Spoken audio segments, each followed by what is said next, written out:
So I think we stopped at where they had poison beam and they've come back to the palace, right?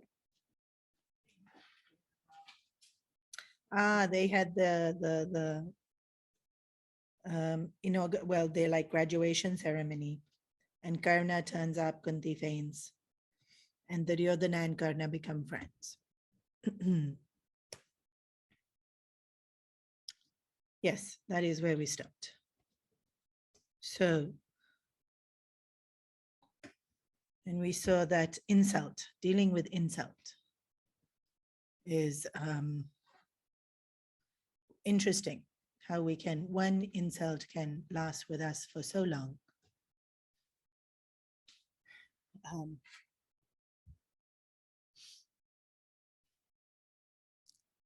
think we spoke about that quite a bit already. I think there was.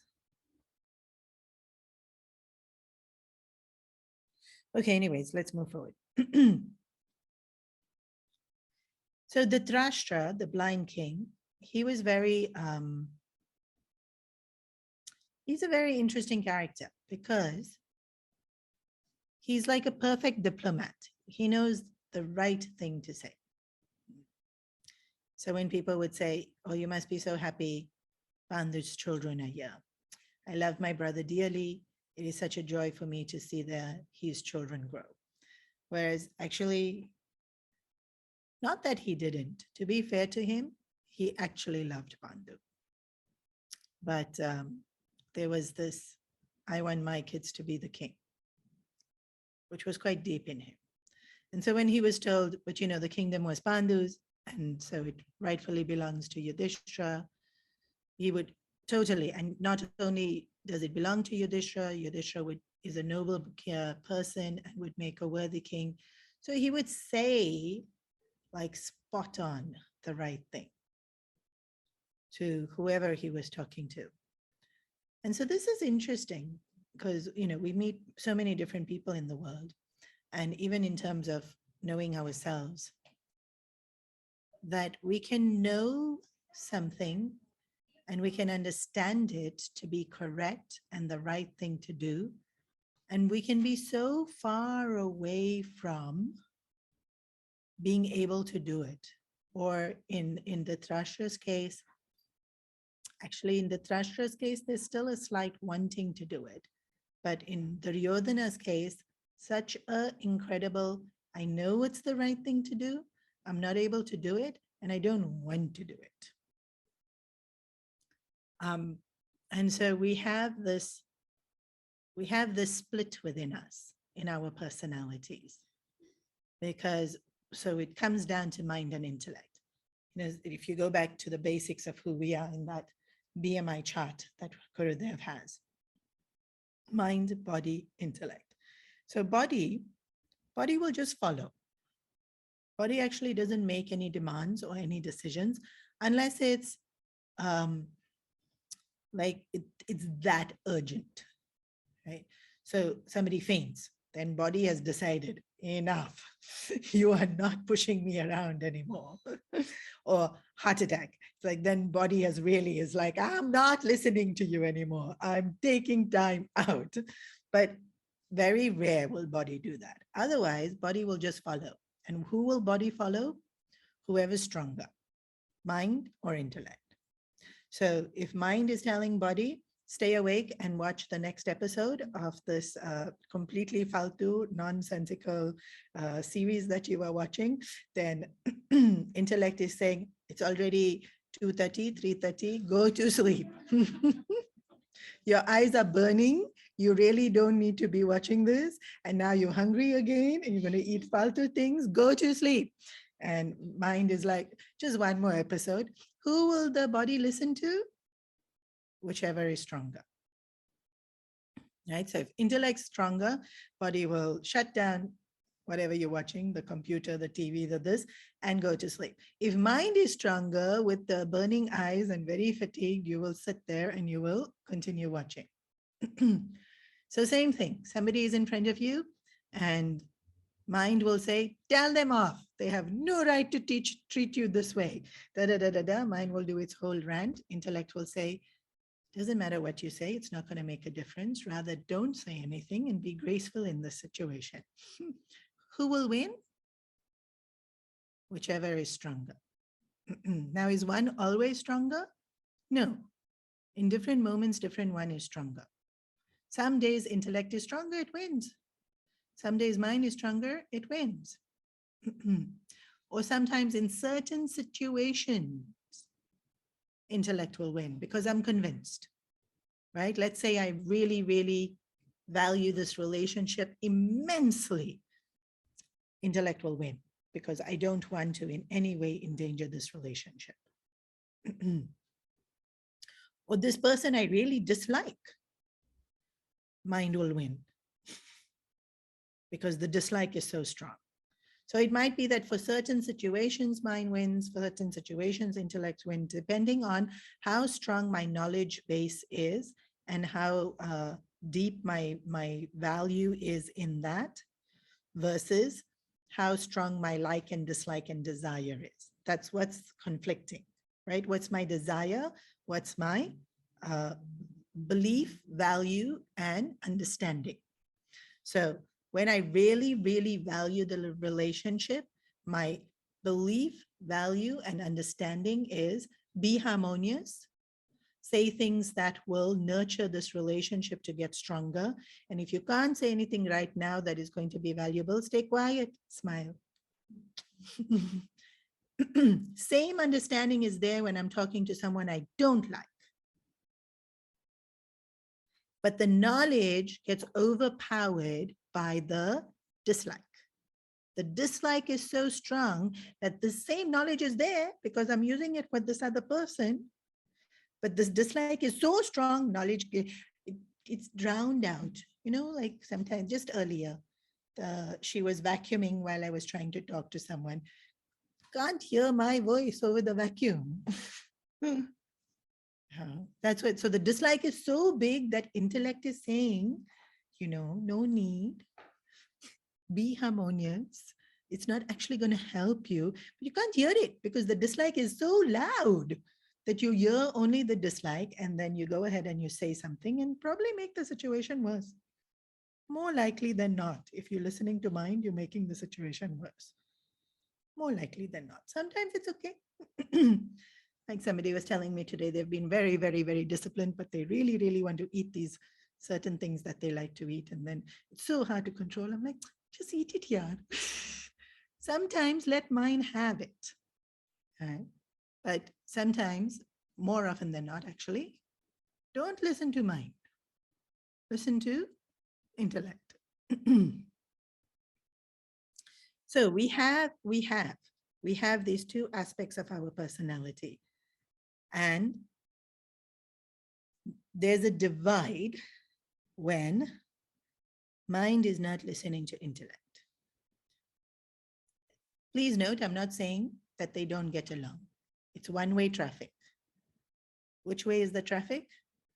Body should listen to mind, mind should listen to intellect. That's the way the traffic should go. Yeah, but that's not the way the traffic goes. Body will listen to mind, and mind will listen to intellect if intellect is the strongest. But if mind's the strongest, body listens to mind, and then mind doesn't listen to intellect. Yeah. So there's a roadblock. Then cannot reach destination because there's a roadblock. Until you fix the roadblock, we won't reach destination. Now, this roadblock of mind not listening to intellect causes a split in our personality. Literally, our mind and our mind and intellect is one unit. It's one thinking faculty of our being, but they work in different ways. And when they're not getting along, they become two entities. Otherwise, it's one entity. It's not like an attachment where you click it on and now they're working together. No, actually, they're one entity, right? Our thoughts are one entity. Our consciousness is one entity. And that one entity of thoughts creates feelings, it creates bodily movements, it creates understanding. It's all one entity. But when there's this divide between I don't like what I know to be, then that one entity gets divided. Now, the minute we divide something, it reduces its power. Anything, anything we divide, you reduce its power. Even sometimes the Wi-Fi. Very tricky, this Wi-Fi. It should be strong. Why isn't it not strong? We keep updating and getting the latest things of what the Wi-Fi being strong. Then if too many people are using it, it's divided between too many people, and then it becomes weak. Thus we have the password. So something as simple like that, which in the ashram everybody knows, so there's really no point.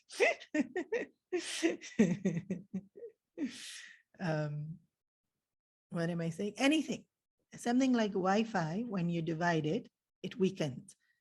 Then imagine our mind. If you divide it, it's going to weaken. So Dhristrashtra knew what was the right thing to do, because you could hear him say it. And wow, when you read Dhristrashtra's dialogue in the Mahabharata, it's like reading Dharma Shastra. It's like so spot on accurate. And not only does he say the right thing, like Bhishma always says the right thing, but Bhishma is a bit of a like get to the point, blunt, and no need to sugarcoat anything. It's like just do what is right.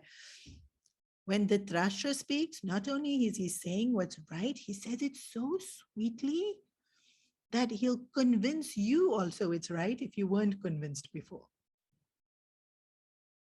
The art of diplomacy. Dhritarashtra had mastered it.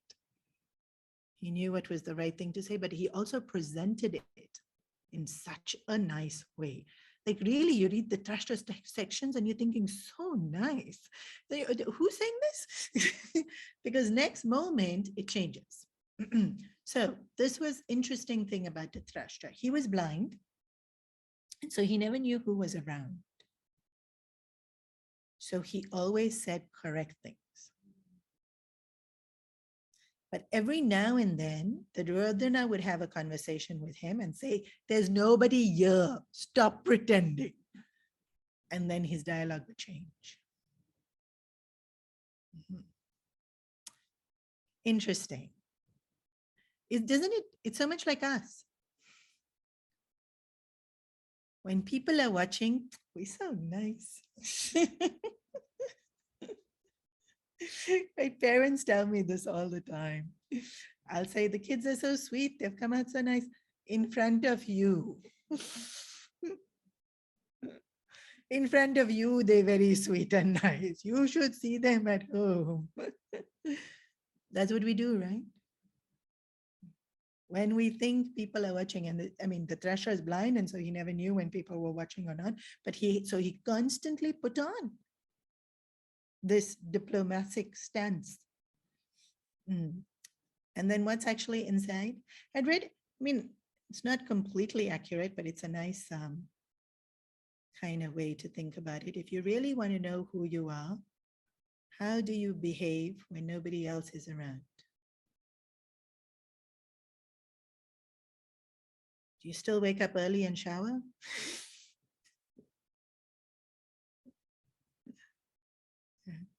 In quarantine, with cameras in all the rooms. How do you behave when nobody else is around? Some will, huh? Many people who have been in quarantine have told me they've been more disciplined in quarantine than when they've come out.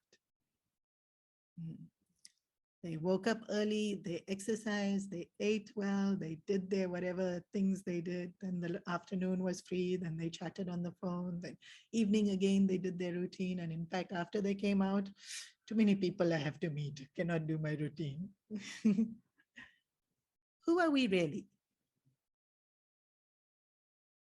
When we left alone, who are we really? Are we still considerate, kind? Are we still careful? Like, I know, of course, Guruji is not alone because I'm with him and I'm watching him, and usually so many other people were with him and watching him. Guruji would do this thing when like the big crowd left, he'd walk around and switch off lights and put things in its place. And so I traveled with Guruji through many different ashrams, not Hong Kong ashram, many, many different ashrams. When Guruji traveled, very often he was in a different place every week, usually shorter, every 5 days. We would be in a different place. But wherever we were, for him, it was ashram. Sometimes we were actually in our ashrams, like in Hong Kong when he's here, it's in our ashram. But sometimes we were in people's homes because in that city we didn't have a premise. And it didn't matter if it was somebody's home and it didn't matter if it was ashram. What would he do? Switch off the light, wipe that off the table, put that back in the, something like something had to, some click thing, and then you put it back and do this every time, every night. And there's a book that we have called Every Breath a Teaching, which is about Puja Gurudev and how he taught in so many ways. And Guruji does the same. He teaches in many ways because, he knows we're watching him. So he'll do something and then he'll look at you like this. Like, are you watching? You saw what I did? Or sometimes he'd have that smile, like, I know you're watching me, not learn from me, but like, I know you're watching. The closest to him being alone would be when 2-3 of us are around versus when 50 people are around. And what does he do? Clean up. Who are we really? Is that what we do? Do we leave the mess? Do we clean up? Are we disciplined? Aren't we disciplined? Or I'm alone and I'm free. Do I send a sweet message to someone who I know would appreciate it? Oh yeah, forgot that.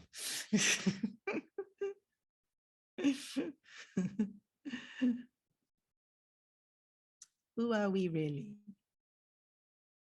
Are we doing it for other people or are we doing it for ourselves? And this is a very loaded question because please remember, we want the answer to be, we're doing it for ourselves. And since we want the answer to be, we're doing it for ourselves, we're not honest with it, answering it. When we're doing things, who are we doing it for?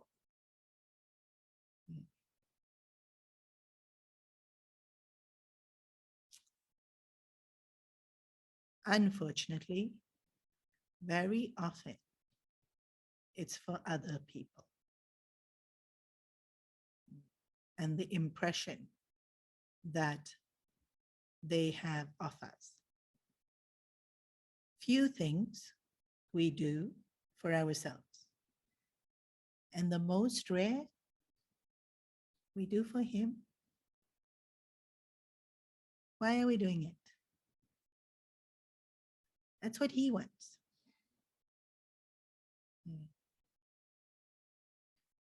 So somebody was asking me earlier today. So I want to help people, but I don't like then when they blame me for when things go wrong. Totally understandable statement. I don't want to be blamed for things that go wrong. Yeah.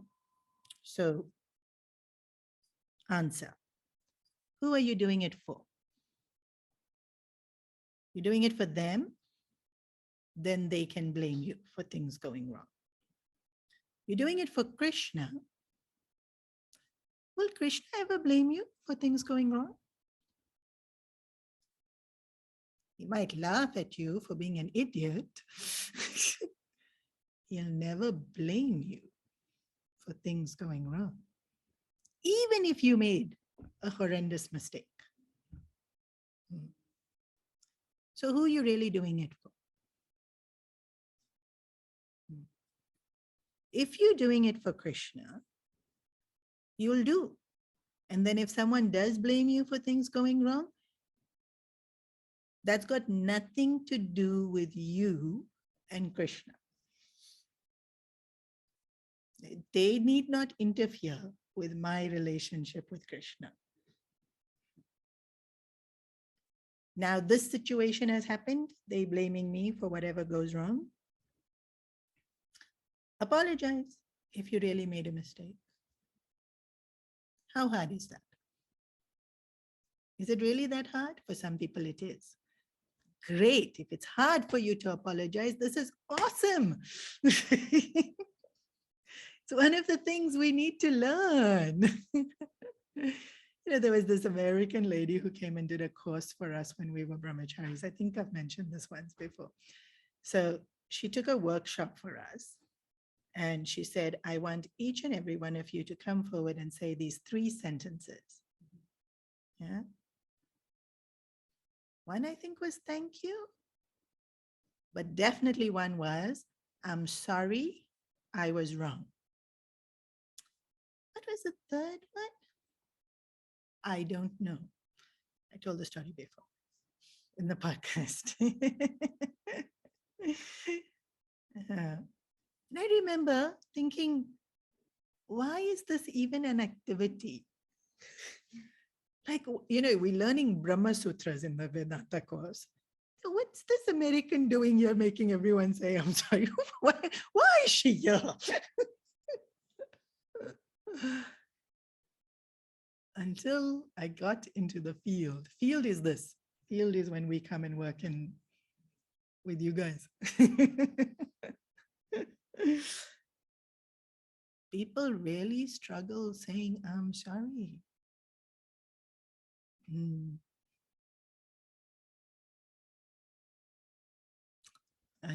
She was right.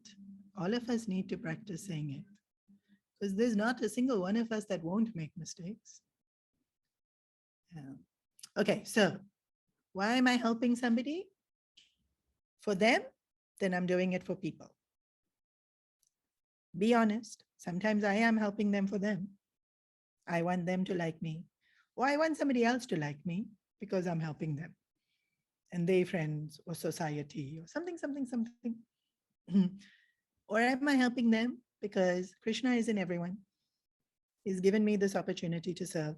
I'm serving. Who am I doing it for? Krishna. Then does it matter if they like me? Please note, it doesn't. Because I'm not doing it for them. So please see how much of what we do is to please people. It's very easy to read the Mahabharata and think that Dhristrashtra, a dharmic person, had no spine, couldn't tell his son to do what he was supposed to do. But what is Dhristrashtra doing? Living a life pleasing people so that he can look good. That's basically the Dhristrashtra's flaw. It's a flaw? Yeah, it's a flaw. It mattered so much to the Dhristrashtra that he was liked and admired by people. So much it mattered to the Dhristrashtra. That's why he wanted to be king. He actually didn't use his power. The kingdom was being run first by Bhishma and then afterwards by Vidur. Vidur ran the kingdom. So like the Dhristrashtra, wielding the power of being a king, he actually didn't do. Vidur was wielding the power of being a king, doing a fabulous job of it. What was the Dhristrashtra wanting? That status, that recognition, that acknowledgement, that prestige. So much of us wanted. Every one of us will have the slight desire so there isn't a single person who won't have the desire for acknowledgement, prestige, recognition. There isn't a single person who won't have the desire.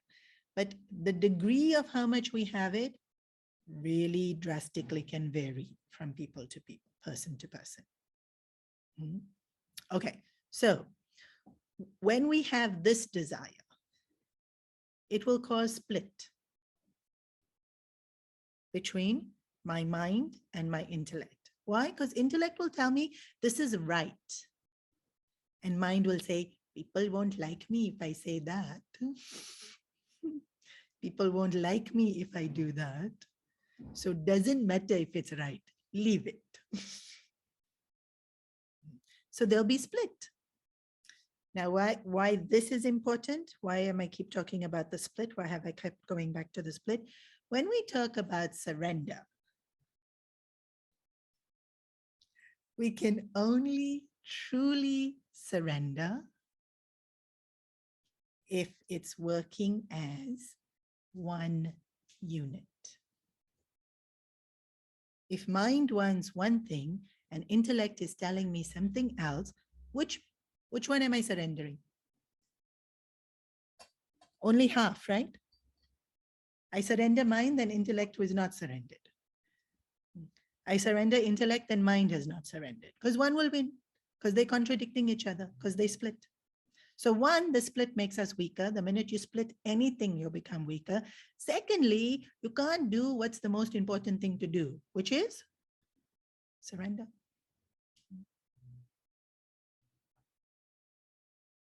What we surrendering to?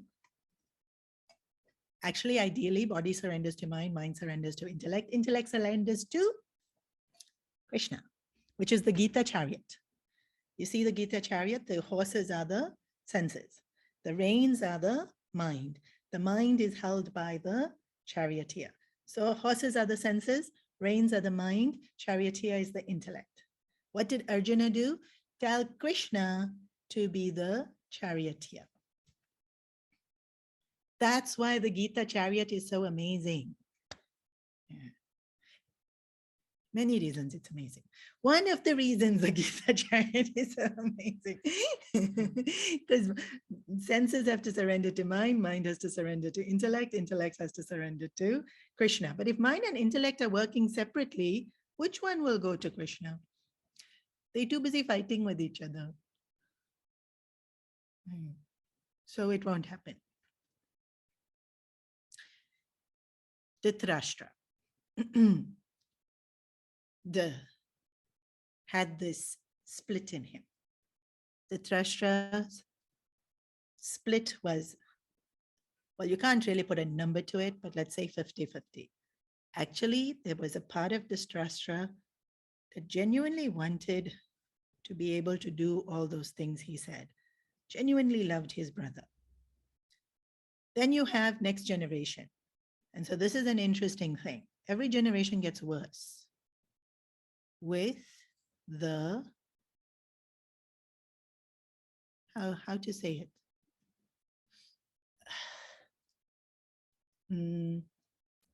So we inherit some of the negative tendencies from our previous generation. Sometimes it's anger, like with discrimination, right? Black-white discrimination, which still exists.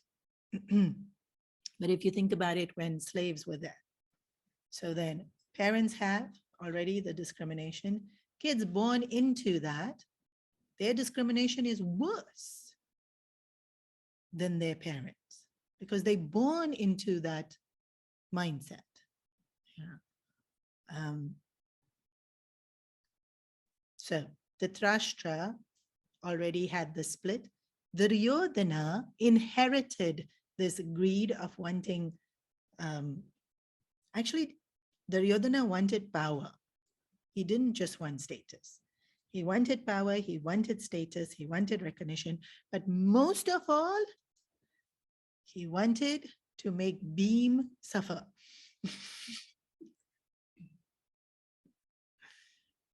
Yudhishthira and Arjuna also, but remember, his main person was Bhim. He did not like Bhim. So if the Dhritarashtra split was more 50-50, the Duryodhana split was something like 70-30, means only 30% of him or 20% of him wanted to be good. He didn't even want to be good. He just wanted what he wanted. And so to change Duryodhana, very hard. So what are we? We have to see how much split do we have? How much are we living for the world? How much are we living for other people? How much are we living for? When I say other people, please, it includes your friends, your family. Right? We live for our spouses, we live for our children. That's still living for other people. Because why are you doing this? The kids want it. Yeah. The kids will always want something or the other. Why am I doing this? For Krishna. For Krishna is different to the kids want it, huh? Yeah.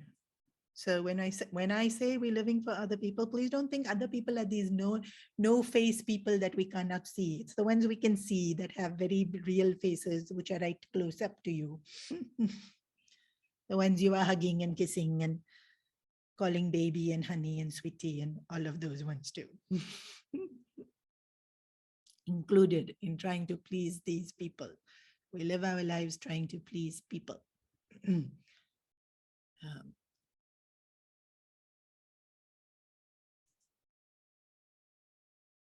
so how much are we living for doing what is right versus how much are we living for pleasing other people? It just doesn't sound as appealing, does it? Live for doing what is right. It just doesn't sound, it doesn't, no, very hard to market.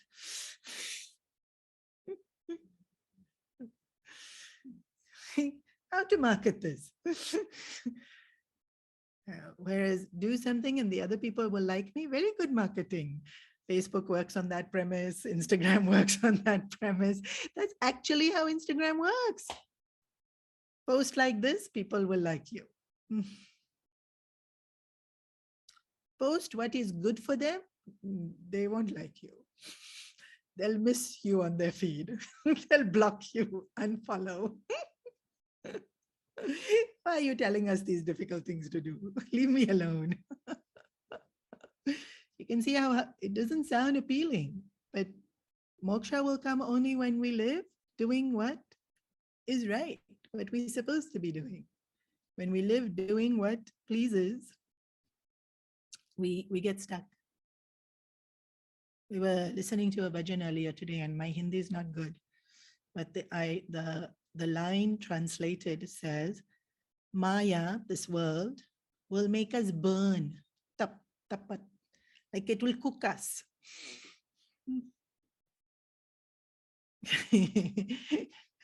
We've experienced now in this last 2-3 years. It's cooked us, locked us in our homes and properly cooked us.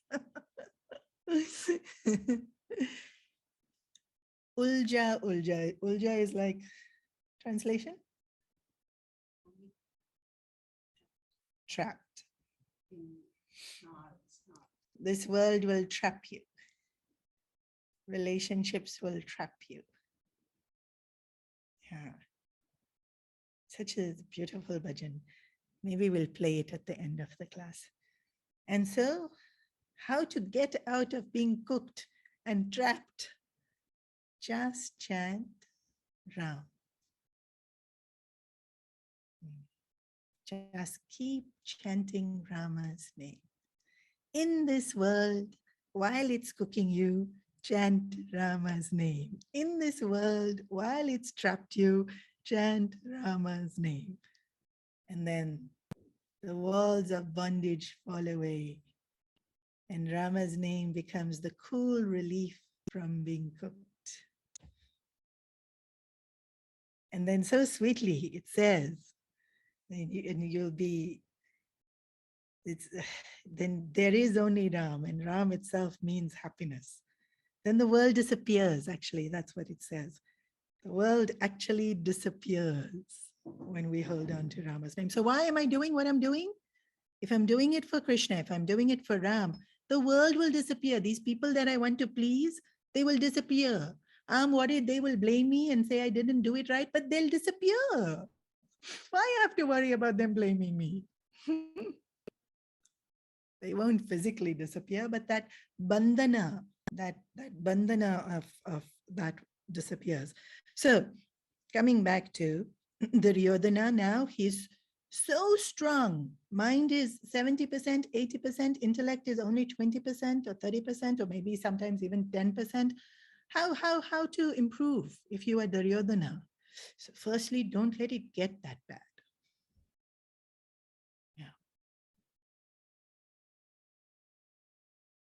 Yeah. Prevention is better than cure. already too late, already it got that bad, then forcefully do things that will at least guarantee some benefit next life. And the easiest one is charity. Will it help you this life? Maybe, maybe not. We don't know. But it will bear fruit. It will give you a head start in next life.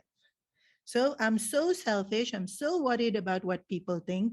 I'm so desperately lost and attention seeking and need status and only one status. I'm so sensuous. I'm so indulgent. I'm so lazy. Oh, what hope is there for me? Give in charity. This is the most beautiful thing about Hong Kong. You see these people and they actually give in charity.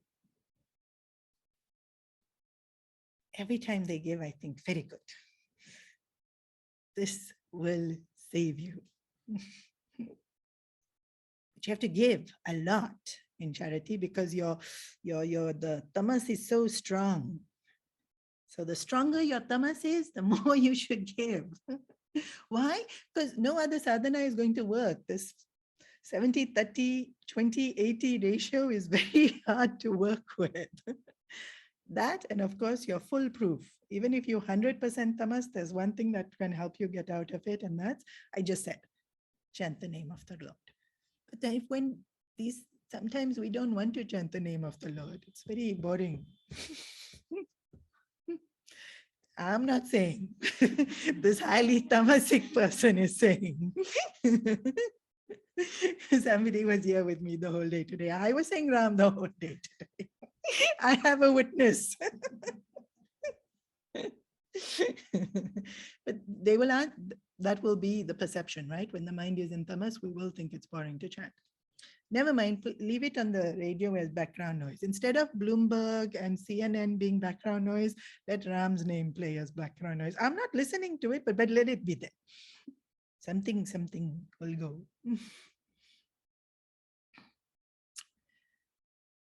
Duryodhana had a split in his personality and could not do what he knew to be right, but did not even want to do what is right. Dhristrashtra, there was some hope of him doing what is right because he was easily influenced by whoever's in front of him. So when Vidur was in front of Dhristrashtra and told Vidur, don't behave this way. Pandu was your brother, you loved him, treat his sons nicely. Dhristrashtra would think, yeah, I should treat them nicely. Then Duryodhana comes in front of him and says, Daddy, I want the kingdom. Yeah, you should have the kingdom. Whoever came in front of him, he switched. He became that way. Now, this is another thing we do. 2 different degrees. So how split are you between desire, likes, dislikes, and knowledge is one thing to introspect on this week, which is your homework. Second thing to introspect on, how quickly do we flip based on what the person is saying? I know this one very sweet Uncle G. We'll call him Uncle G only. Any WhatsApp forward somebody sends him about you should eat this, you should do this, for the next week, he does it so diligently. It's like, why? Because YouTube, somebody told him. So diligently he will do it. Eat Karela, he'll eat every day that week. Then another WhatsApp video will come next week saying, eat pomegranate. Then that whole week he eats pomegranate. You've met this Uncle G? No? I'm sure you've met them.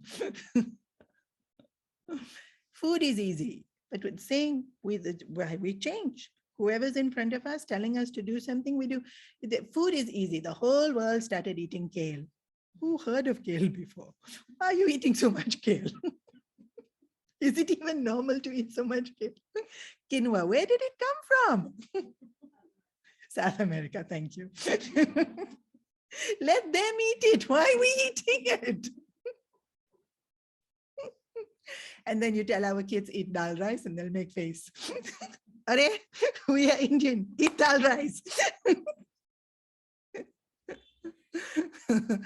What will we do? We'll change according to who's in front of us. We in Hong Kong, the kids eat only Chinese food.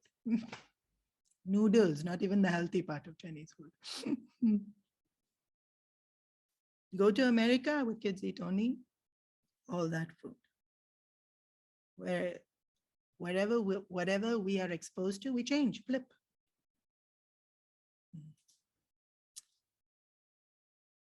If it's right, we cannot flip.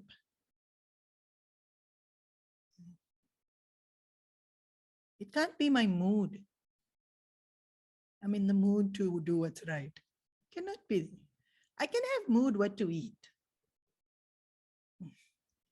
I can have mood what to watch on TV. I can have mood what to wear. But to do what's right cannot be a mood. Chant the name of the Lord, surrender to the Lord cannot be a mood.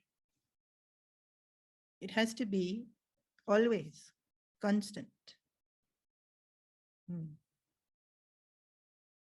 Okay. So we didn't do any of the story yet. We shall do a whole lot of story now in fast forward. But the Dhristrashtra's personality assessment we have done, so now we don't have to come back to it for the rest of the Mahabharata. Duryodhana tells Dhristrashtra, let's send them away. Who? The Pandavas. Where? To this house that we have built in. Where is it? House of Blacks. Where did they go? That city. Some city in the farm. This is what happens when I don't read. Yudhishthira immediately thinks something's up. So Yudhishthira goes to Bhishmacharya and says, Duryodhana is sending us away to the country. Bhishma thinks, oh, that's nice. You can have a holiday. Yudhishthira is trying to say, I don't think he's playing fair. Bhishma doesn't quite, and Bhishma is a very intelligent man. He doesn't get it. He can't see what Duryodhana is doing.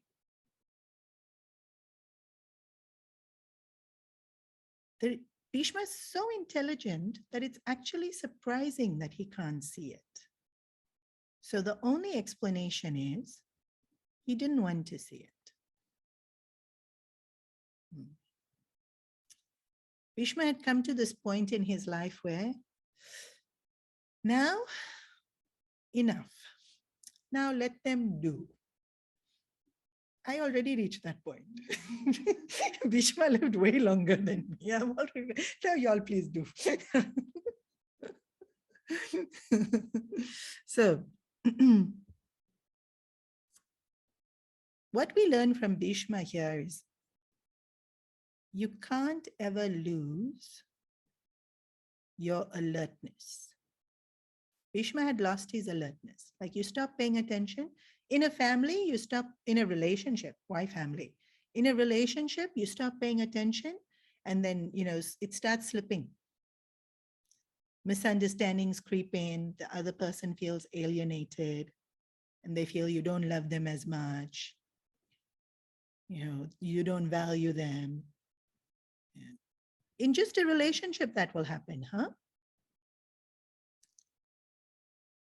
And any parent-child relationship. I'm not even talking romance relationship, sibling relationship. And these are the relationships we take for granted. I love you. Why are you being so pricey? It's like, no, but little bit, you should at least look in my direction. Can't say I love you looking that way and I'm standing there. But we do. If we don't pay attention, that relationship starts to deteriorate, or it starts to lose the luster or the warmth or the connection that it did have. I work with so many of the kids. I have to be on top of them. I've delegated. I have to check what they're doing. I have to make sure they've done it. And then after they've done it, I have to make sure it was done right. Then usually I have to get it fixed. If I think, oh, this one now, she does a great job, I don't have to check. it will come back to bite me. You have to check. I'm sure all of you have staff. I'm sure you all have seen that. You can't just assume it's all fine. Sometimes it might be, but you have to check. You have to be on top of it. You can't lose alertness. Sometimes in the Balvihar classes, if I've lost alertness, some Sevika played games for 45 minutes in the 1 hour class. This is not a Balvihar class. Then you have to call them back in, train them, make sure you sit in the next class, make sure story is told, make sure mantra is chanted, you have to be alert. And then with our health also, right? We watching, something got hurt, leg got broken, shoulder got sprained. We did the physio, we did the stretches, we do the exercises, we eat right, we use the right pillow. Then we relax, forget the stretches, use any pillow. Then afterwards, the minute we lose alertness, it deteriorates. Whether it be health, whether it be work, whether it be relationship. Bhishma lost alertness. And so Duryodhana took full advantage. The only person that could stop Duryodhana was Bhishma. His father was never going to stop him because father was too attached. Mother also didn't stop him, although she told him not to do it. She didn't have enough jor. Right? Like when your parents say, I'm telling you, this won't go well for you. And you're like, yeah. And you go ahead and do it. That was Gandhavri. She told Duryodhana. He heard. He did what every kid does, roll his eyes. Mom's lecturing me again. Vidur told Duryodhana, but Vidur is the maid's son. Who's going to listen to him? Interestingly, the Pandavas listen to him. Duryodhana won't listen to him. Why? Maid's son. So what's the criteria for listening? I should get what I want. He's telling me what I don't want to hear, don't listen to him. What did the Pandavas do? He's telling us what is right. Listen. So that's the divide. Remember the divide? Mind is what I want. Intellect is what is right. Pandavas listened to Vidur every step of the way. Of course, they didn't do anything wrong. So they didn't have that conflict. Duryodhana never listened to Vidur. Vidur gave him so much advice, he did not listen. Vidur tried giving the Dhristrashtra advice, he did not listen. Yeah. So who are the elders? Dhristrashtra, Gandhavri, Vidur. He's not listening to these three. The only other person, Bhishma. He would have listened because Bhishma was mighty. You cannot mess with him. But he didn't choose to enter the fight. He didn't choose to be involved.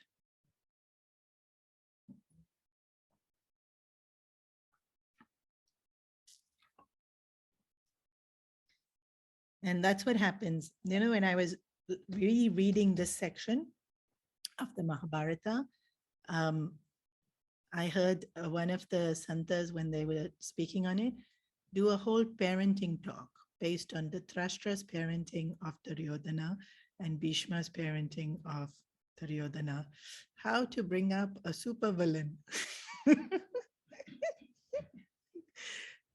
One, let them do what they want to do. Do not reprimand when they do something wrong. I was like, wow, I'm not doing this parenting talk. I will have gazillion questions. But interesting that when Mahabharata is studied, it can be studied from a point of view of parenting. Because Vidur tried to parent Duryodhana, But Duryodhana didn't listen. Had Vidur been the actual father, Duryodhana would have turned out very differently. Also, you see Dronacharya. Dronacharya's parenting of Ashwatthama. So you want to see the villains of the Mahabharata? Duryodhana is villain number one. And a very close second is Ashwatthama. What did Drona do with Ashwatthama? Give him whatever he wants. Do not reprimand him when he doesn't do what's right. This much only I will say about parenting. I found it really interesting. What did Kunti do? She taught them logic. And Kunti taught them to stay together no matter what. Stand by each other. Nothing should come between the five of you. Kunti taught them unity.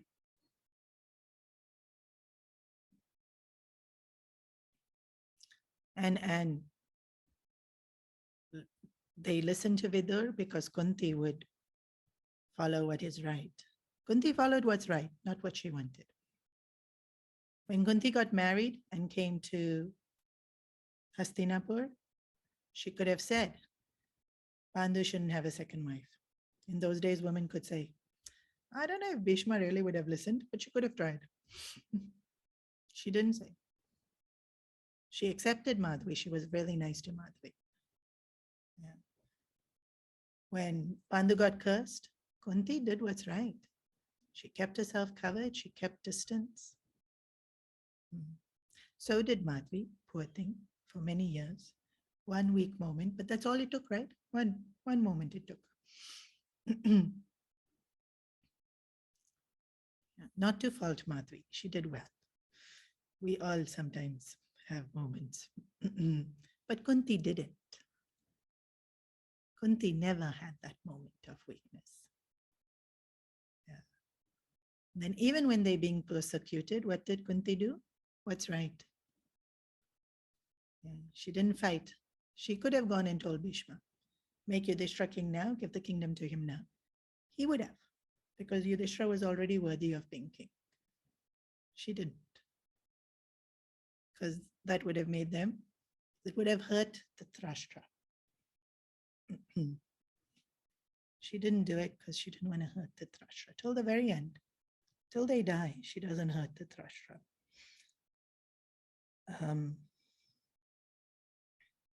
I was going to do story, no? I went into parenting. Let's do story.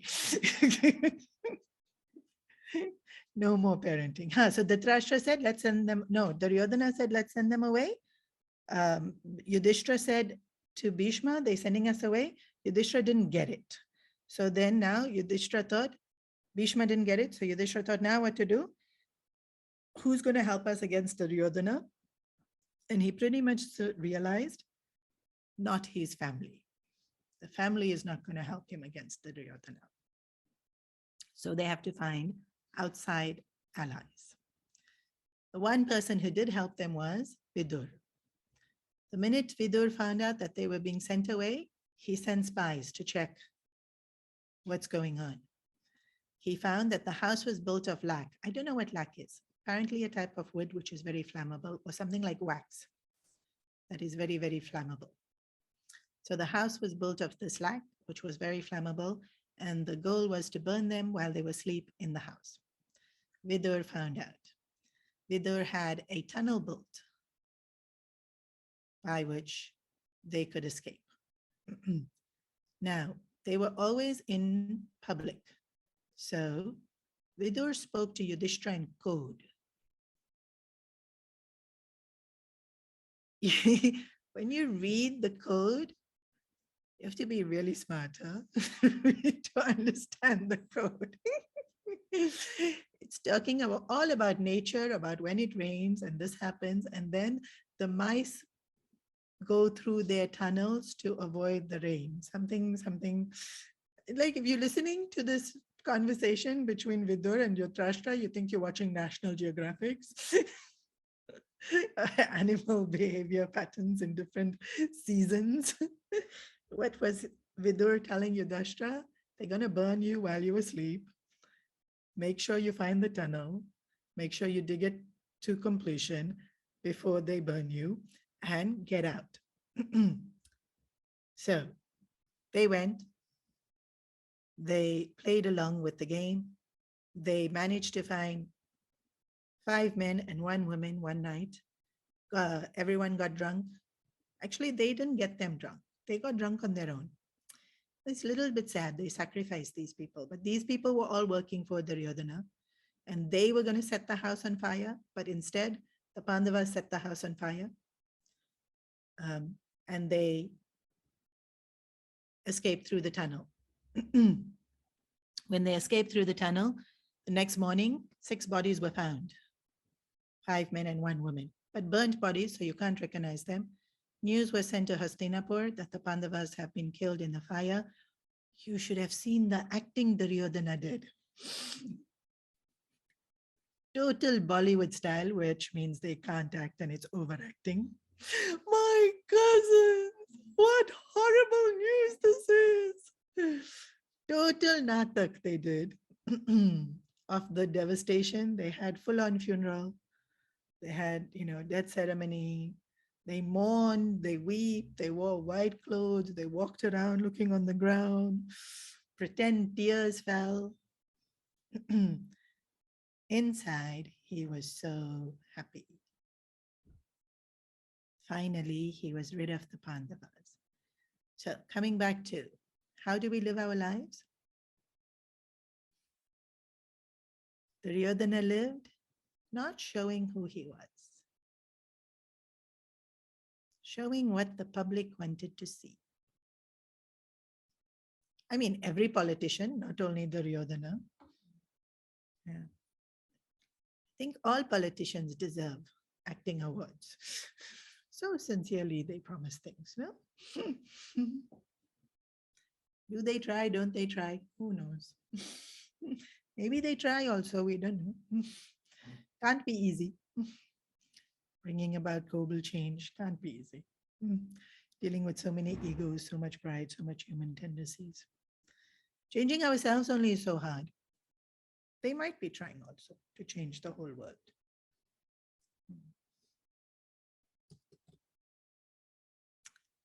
This is a very cute part of the Mahabharata. So they had to stay up the whole night, the night before and the night before. So 2 nights they've stayed up to dig the hole to make sure they can get to free from the fire. And it had to be far away so that nobody recognizes them because they're supposed to be dead, right? So the hole had to be far, and then they had to travel quite a distance so that they weren't caught. So for 2 nights they were awake digging this hole. Then the 3rd night was this party where these people got drunk and they burnt the house. So they've been awake for 3 nights. So then they run away and they're in the forest, and Kunti is super duper tired. So literally she lies down on the ground and she says, I'm so tired, I cannot move. Y'all go. I'll die here peacefully. Please, y'all go. It's really cute how tired she is. It's like, just leave me alone. I think I should make a quote of Kunti's tiredness. That will do the best in Instagram. Better than all my philosophy quotes. How tired Kunti is. It's just too cute. She's so tired. So she refuses. So Bhim carries her. Then one by Sahadev is tired, Nakula is tired, Yudhishthira gets tired, in this order. This is their resilience. But you must remember they've been awake for 3 whole days and 3 whole nights. Bhim is carrying all of them. So Bhim is awake, Bhim is walking, he's carrying 5 people. By the end of it, even Arjuna is tired, and this is before the night is over. So they get through the tunnel, they get out into the forest. First Kunti is over, then he's carrying her, then Nakula, Sahadev, Yudhishthira, and then even Arjuna's like, I'm really tired. Okay, carry you also. How he could carry 5 people? When we were really small, my grandfather used to carry 3 of us, but we were small. Like, how is Beam carrying 5 people? And how strong is he? And why isn't he tired? So Kunti is snoring, so tired, while Beam is carrying her. And they all, so something like he walks another 3 days, which shows us, one, how incredibly strong Beam is. But two, remember I told you he's this big softie. Like when he loves you, oh my gosh, he loves you. There's nothing he won't do for you.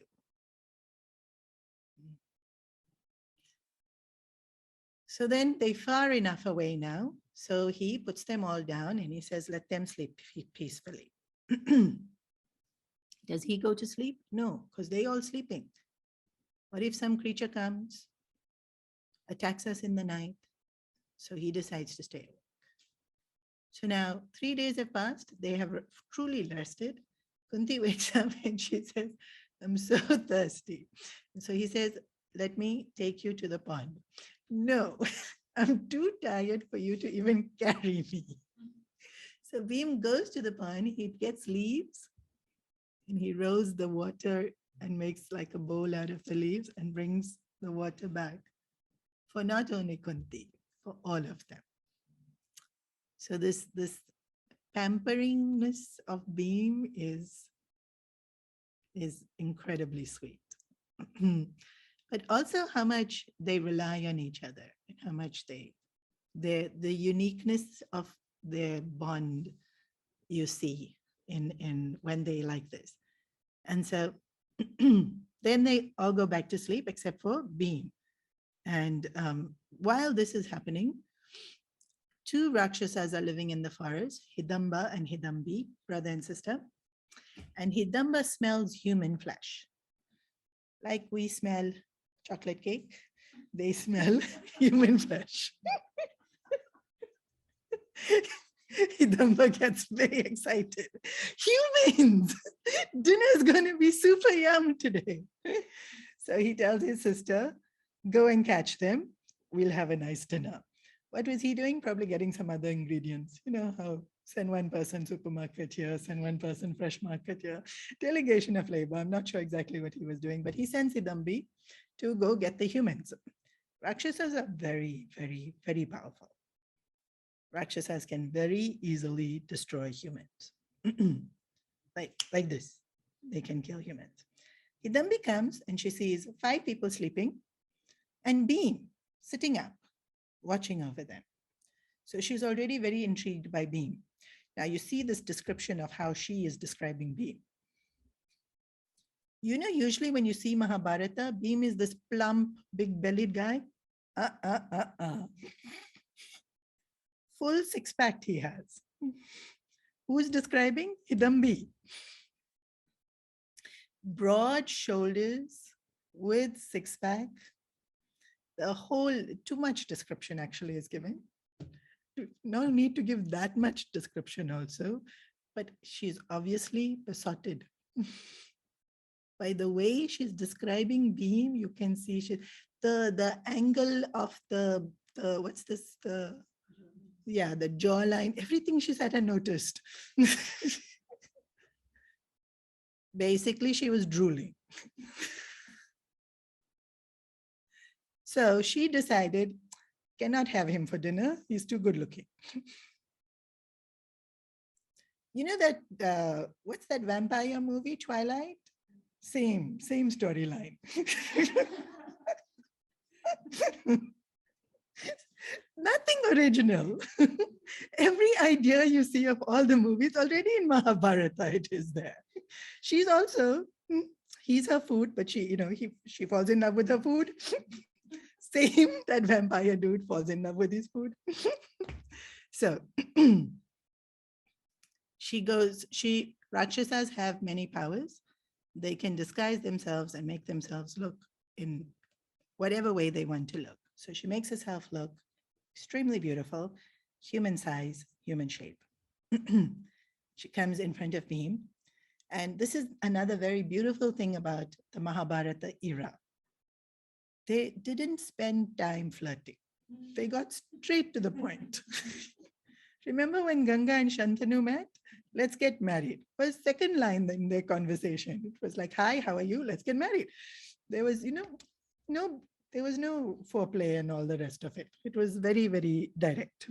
So same here, Hidambi says, I desire you. So please oblige. Is that how you'd say it? Yeah, basically. Bhim looks at her and says, very politely, I'm a bit busy right now. My family is sleeping. I'm watching over them.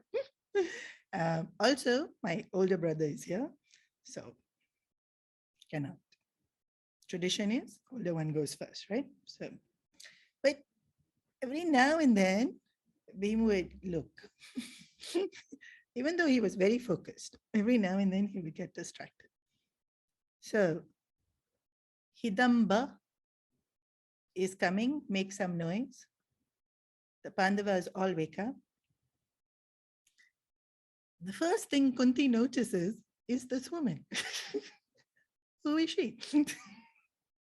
Oh, and she was very upfront. She said, I'm a Rakshasa. I have a brother. He wants to eat you for dinner, but I think you're very good looking, so I'm not going to kill you. She told him already, everything, full disclosure. She was very honest upfront about everything with him. Rakshasa is coming. Oh, no, sorry. Kunti hasn't. Yeah. The Rakshasa comes. Hidamba comes. Huge fight because he's a Rakshasa. Very, blood, bones, everything everywhere. Rakshasas, not Bhim, because Bhim is killing the Rakshasa, but Rakshasa is big, so it's very messy. You can read the details if you want to, but basically it's your, your Netflix, and then like this, what did it, that Marvels, when they, on superhero, when they fight the bad guy, and then there's splat. While Bhim is fighting Rakshasa, Yudhishthira, Arjun, who's he? Where's he come from? Are we, everybody okay? Everyone doing okay? Kunti, who's she? She's not even looking at Bhim fighting the Rakshasa.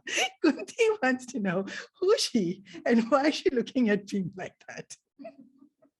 Motherly intuition. She woke up and she knew something is up with this woman. So Hidamba is killed. Bhim explains everything. Who is she? Gets answered. She's his sister. She didn't kill us because she wants to marry Bhim. But, we'll talk about that later. First, let's go forward because we need to escape because the house of lakhs and we're supposed to be dead. Let's go further into the forest. So 5 Pandavas are now fresh, awake, walking. She's walking behind them. Like for almost half a day, she's walking behind them. One by one, each one will look back, look at Bhim, look at each other. It's very cool. This is how movies are made, really. You want to see the romance being drawn out here? You read this section. Bhim is walking.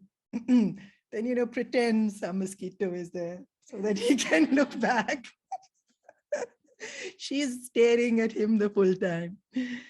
Finally, Yudhishthira says to Kunti, I'm not opposed to it. And I think Bhim's slightly interested. So Kunti gives blessings. They get married as per the rites of the forest, which is basically you consummate the relationship. She's like an amazing daughter-in-law because super powerful as a Rakshasa. Instead of Bhim carrying all 5 of them, she carries all 5 of them. They don't have to walk. Not only can she carry them and walk, she can carry them and fly. So she would take them to holiday destinations you want to go to. She would take them to mountaintops, to this place. The descriptions are so beautiful. Like these lakes on tops of mountains with lotuses floating on them and the butterflies flying around. It was so, the descriptions. So she kept taking them to all these different spots in the forest. And she and Bhim have a child. Why did Bhim have to meet Hidambi?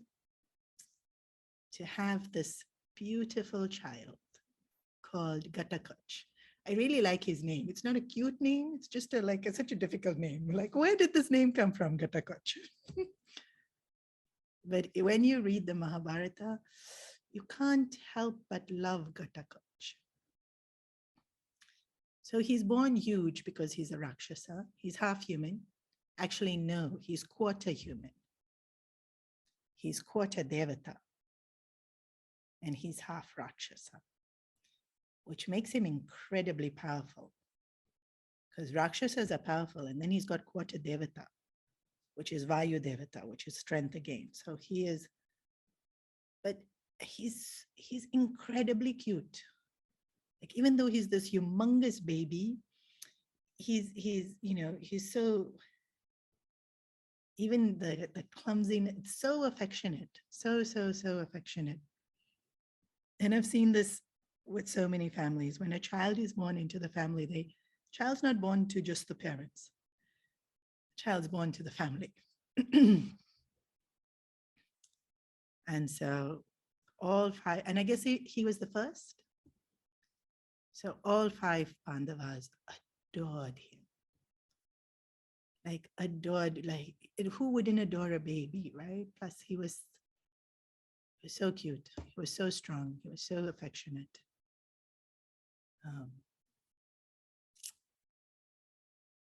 And he plays a very, very, very important part in the Mahabharata war. We don't see too much of him, but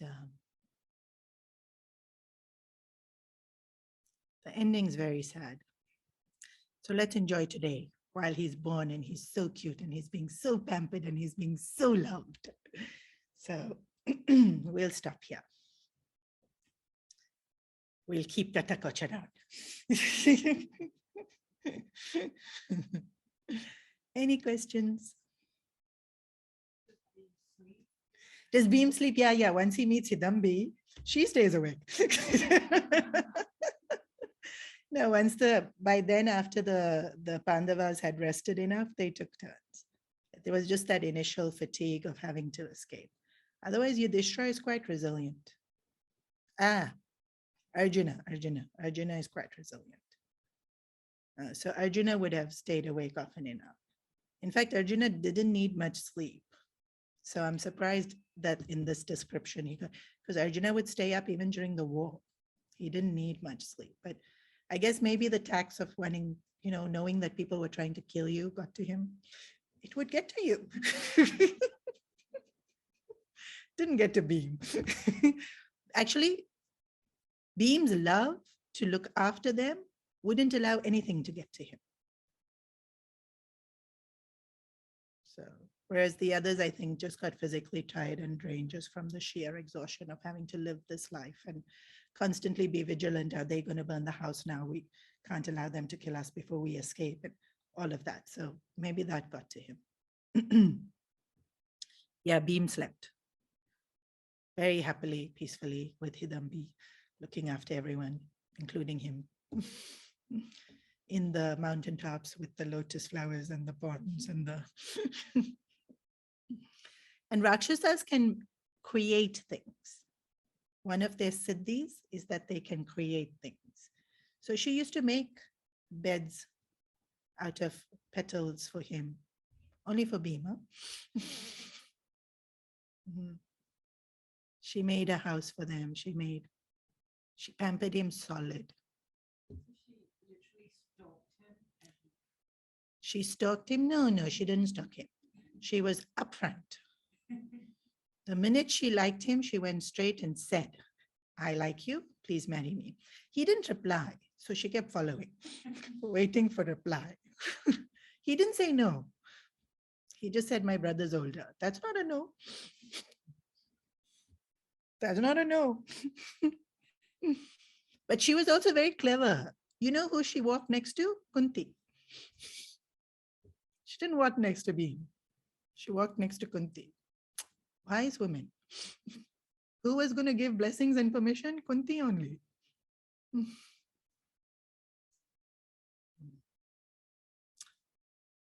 Actually, lots of powerful women in the Mahabharata, but they're not portrayed fully, little, little.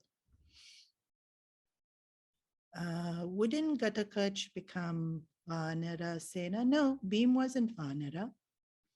Hanuman is Vanara, but Bhim wasn't Vanara. Bhim was born human to Kunti, who is human. Hanumanji is Vanara because he's born to Anjani, who was Vanara.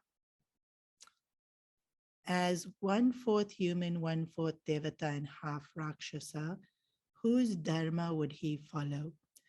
So they had decided he would follow Rakshasa dharma. Who decided? All 7 of them.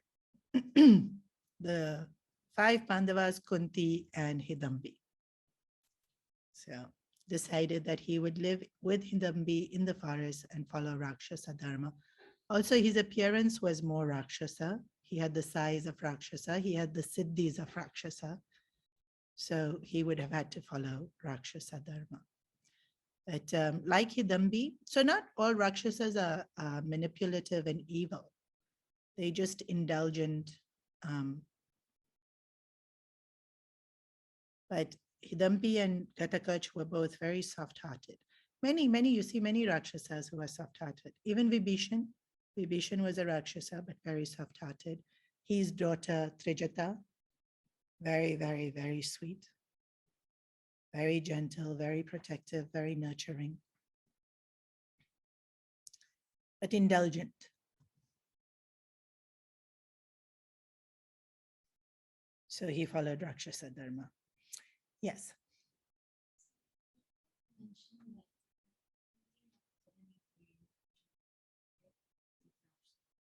Kunti never did anything to hurt the Dhristrashtra, yes. Isn't that the whole then acting to spare someone's feelings or acting like the other person rather than Kunti knew that the Dhristrashtra didn't like her. She wasn't hoping that the Dhristrashtra will like her. She did it because it was the right thing to do. The Dhristrashtra was the older brother of Pandu, and Pandu's parents were no longer alive. So basically, her in-laws is the Dhristrashtra, Gandhabri, and Bhishma. So she treated them as in-laws. She knew the Dhristrashtra was never going to like her. She wasn't trying to please the Dhristrashtra and make him like her.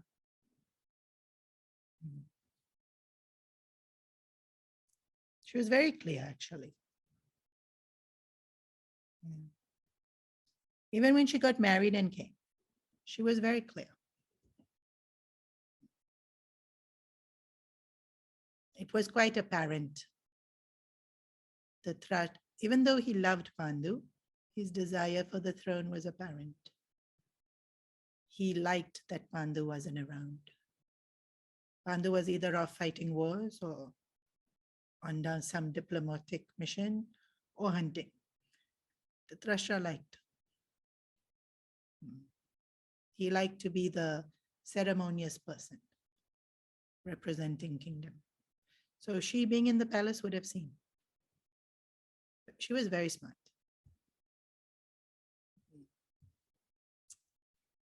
The more I think about Kunti, the more I like her.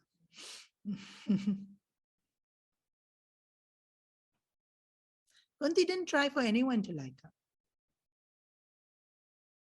Even when she served Dhruvas Rishi, she just did what needed to be done. She didn't try to get a boon. She didn't try to win his favor. Just don't make him angry was the only criteria.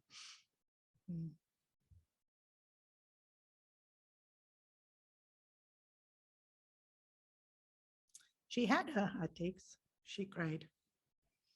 The one person she really wanted to like her didn't.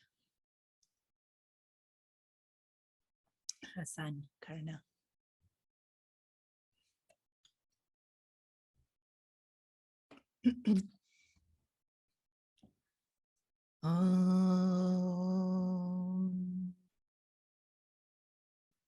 Sarve bhavantu sakinaha, sarve santu niramaya, sarve bhadrani pashyantu, ma kaschit dukha bhave, asato ma sadgamaya, tamaso ma jyotirgamaya, Mrityarmamritam gamaya.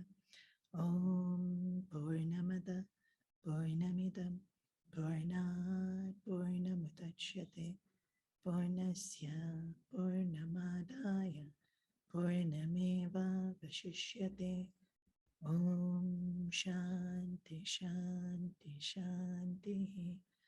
Harihi Om Shri Gurubhyo Namaha.